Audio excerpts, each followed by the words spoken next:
नमस्कार, मैं हूं ए.के. कश्यप। अगर आप संगठित क्षेत्र के कामगार हैं, ईपीएफओ एम्प्लॉय हैं, सेवानिवृत्त हो चुके हैं या सेवा में हैं, तब आपके लिए वीडियो काफ़ी महत्वपूर्ण है। इस वीडियो को आप लास्ट तक ज़रूर देखिएगा क्योंकि बहुत महत्वपूर्ण यहाँ पे एक टॉपिक पे बात करने जा रहे हैं जो इस बार लोकसभा में और राज्यसभा में ज़बरदस्त इसका गूंज आपको देखने को मिला। अगर रूलिंग पार्टी की बात करें या अपोजिशन की बात करें तो माननीय सांसदों ने कई तरह के प्रश्न सरकार के सामने मिनिमम पेंशन वृद्धि को लेकर उठाए हैं। अगर इस बार का 2026 का बजटीय सेशन देखिएगा तो इसमें आप बहुत सारे ऐसे क्वेश्चन जो पिछले कई वर्षों में पूछे गए क्वेश्चनों के तुलना में इस बार ज़्यादा क्वेश्चन रहे थे मिनिमम पेंशन की वृद्धि को लेकर। यानी ये तय हो चुका है कि मिनिमम पेंशन का जो इशू है ईपीएफओ एम्प्लॉय लोगों का, जहाँ पे संगठित क्षेत्र के कामगार अपने वर्षों की समय जो है जहाँ पे खपाते हैं और उन लोगों को जब सेवानिवृत्त 58 ईयर में जब आते हैं तो उन लोगों को सरकार यानी ईपीएफओ जो एम्प्लॉयों का जो संगठन है वो बेनिफिट्स नहीं दे पाता है जो बेनिफिट्स उन लोगों को आज इस बाजार व्यवस्था में बने रहने के लिए चाहिए। इस बार सदन में इस बात का गूंज इतना ज़बरदस्त रहा कि क्या रूलिंग क्या पोजीशन सबने इस रिलेटेड जो महत्वपूर्ण क्वेश्चन को उठाया। अब यहाँ पे इस चीज़ को देखिए कि अब एक बड़ा महत्वपूर्ण जो बातें निकल कर आ रहे थे कि पार्लियामेंट्री स्टैंडिंग कमेटी ने सजेशन दिया है सरकार को कि 1000 से बढ़ाकर 7500 रुपया मिनिमम पेंशन हाइक किया जाए ताकि लोगों का जीवन निर्वाह आजीविका बेहतर से हो सके। आज इस वीडियो में इसी विषय पे बात करेंगे। अगर अभी आप नए जुड़े हैं तो जरूर चैनल को जरूर सब्सक्राइब कर लीजिएगा, वीडियो को शेयर जरूर कीजिएगा, लाइक और अगर कोई सुझाव होगा तो आप कमेंट में लिखिएगा।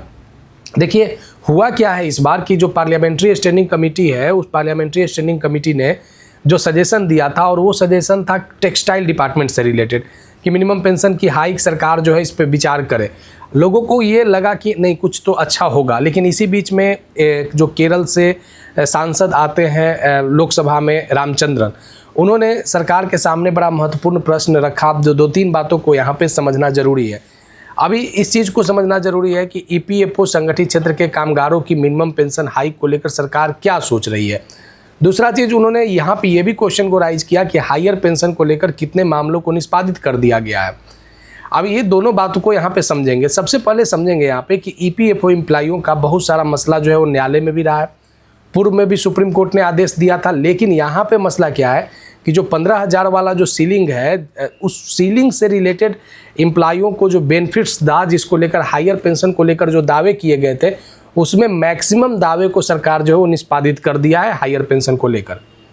लेकिन जो महत्वपूर्ण मूल मसला अभी फंसा हुआ है मिनिमम पेंशन को लेकर जिस पर पार्लियामेंट्री स्टैंडिंग कमेटी ने सरकार को सुझाव दिया है, इस पर क्या सरकार का जवाब आ रहा है। तो अभी तक अगर जितने सांसदों ने इस प्रश्न को पूछा, मंत्रालय ने किसी पे भी कंफर्मेशन ये नहीं किया कि हम आने वाले समय में पार्लियामेंट्री स्टैंडिंग कमेटी से रिलेटेड जो बातें आए हैं उस पर हम कुछ ठोस निर्णय लेंगे या मिनिमम पेंशन हाइक को लेकर हम पब्लिक रिलेटेड जो मसले हैं उस पर हम देखेंगे या इस पर कोई कमेटी बनाएंगे। इस तरीके के कोई चर्चाएं संसद में सरकार की तरफ से नहीं हुआ।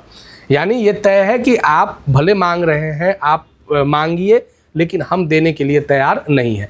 ये बड़ा एकदम मूल विषय और बड़ा गंभीर विषय है। अब स्थिति ये है कि लोग अलग अलग जगहों पर इसका विरोध कर रहे हैं, प्रधानमंत्री को ज्ञापन लिख रहे हैं, लेकिन इसे कुछ नहीं हो रहा है। विगत 10-12 सालों से कंटिन्यू ये सारी प्रक्रियाएं चल रहे हैं। संगठित क्षेत्र के कामगारों की हालत ये है कि मिनिमम पेंशन 1000 का जीवन निर्वाह तो छोड़ दीजिए, उन लोगों के रसोई गैस के एक सिलेंडर का दाम भी पेंशन के तौर पे सरकार नहीं दे रही। उससे तो ज़्यादा कई ऐसे राज्य हैं जहां पे राज्य सरकारें ईपीएफओ एम्प्लॉइयों से ज़्यादा पेंशन अपने राज्य के लोगों को दे रहा है। बिहार की बात करें, हरियाणा की बात करें, हिमाचल की बात करें, तो इन राज्यों में कुछ ऐसे भी एम्प्लॉय इन राज्यों के लोगों को जो कभी भी ईपीएफओ में इनरोल, इन राज्य के लोग कभी ईपीएफओ में इनरोल नहीं रहे, लेकिन फिर भी राज्य सरकार इन लोगों को बेहतर पेंशन दे रही है। लेकिन ईपीएफओ के एम्प्लॉइयों का क्या स्थिति है लंबे समय सर्विस करने के बाद कि इन लोगों को 1000 उससे भी कम कमेंट आते हैं। बहुत सारे ऐसे कमेंट की कोई लिखता है कि 785 रुपया मिल रहा है, कोई लिखता है कि 895 रुपया मिल रहा है।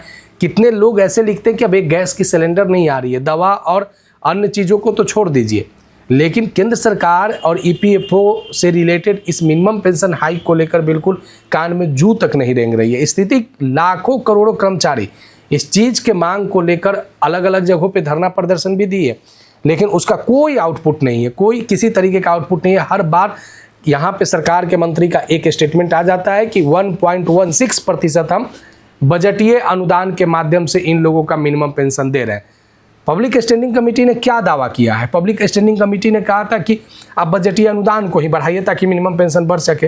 तो 1.16 का बजटीय अनुदान से रिलेटेड बातों को कब तक सरकार वही बात को केवल स्वीकार करते रहेगी? मिनिमम पेंशन हाइक को लेकर सरकार क्यों नहीं बजटीय अनुदान को बढ़ा रही है? इतने बड़े एम्प्लॉइयों का एक संगठन, भारत में इससे बड़ा एम्प्लॉइयों का संगठन नहीं है, लेकिन स्थिति बड़ा बद से बदतर है इन एम्प्लॉइयों का, ईपीएफओ के एम्प्लॉइयों का। जब आप इसके ग्राउंड पे जाके देखेंगे और जब लोगों का रिलेटेड कमेंट को जब देखेंगे तो इससे पता चलता है कि इन लोगों की स्थिति काफ़ी ज़्यादा कठिनाइयों के साथ जूझ रहा है। लोकसभा राज्यसभा में क्वेश्चन पूछे जाते हैं, सरकार का जवाब आता है। विगत कई सालों से एक ही क्वेश्चन पूछे जा रहे हैं कि सरकार कब बढ़ाएगी, क्या सोच रही है। सरकार का वही एकदम एक ही रील का कैसेट बजते रहता है कि 1.16 का बजटीय अनुदान देंगे, अभी इस तरीके का कोई विचार नहीं है।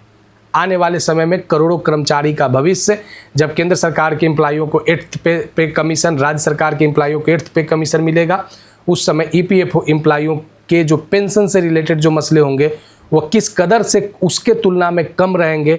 आप सोच सकते हैं कि मिलने वाला वो 1000 का जो 1.16 के बजटीय अनुदान से भी अगर मिल रहा है तो समझिए कि किस स्थिति में बाजार व्यवस्था में वो रहेंगे। स्थिति काफ़ी ज़्यादा ईपीएफओ एम्प्लॉइयों के लिए कठिनाई भरा है।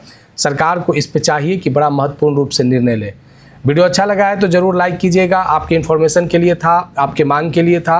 वीडियो को शेयर कीजिएगा, अगर नए जुड़े हैं तो सब्सक्राइब करके बेल आइकन को जरूर दबा दीजिएगा। मिलेंगे आगे नेक्स्ट वीडियो नेक्स्ट टॉपिक में। धन्यवाद।